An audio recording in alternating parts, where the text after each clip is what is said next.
محترم سامعین اکرام، السلام علیکم ورحمۃ اللہ وبرکاتہ۔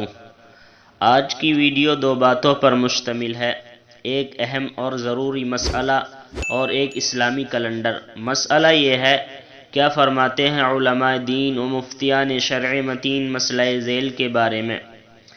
سیدھے مدینہ منورہ جانے والا شخص احرام کہاں سے باندھے؟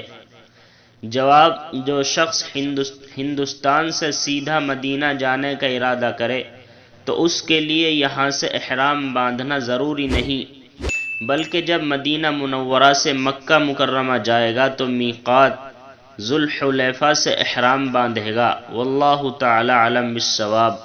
اور آج کا کیلنڈر یہ ہے، آج ہندوستان اور آس پاس کے ملکوں کے اندر چاند کی تاریخ ہے 10 ذی القعدہ سن 1443 ہجری، اور آج سعودی عربیہ اور پاکستان کے اندر چاند کی تاریخ ہے 11 ذی القعدہ سن 1443 ہجری، اور آج انگریزی تاریخ ہے 11 جون 2022 عیسوی، اور آج جو دن ہے وہ ہفتے کا دن ہے۔ السلام علیکم ورحمۃ اللہ وبرکاتہ۔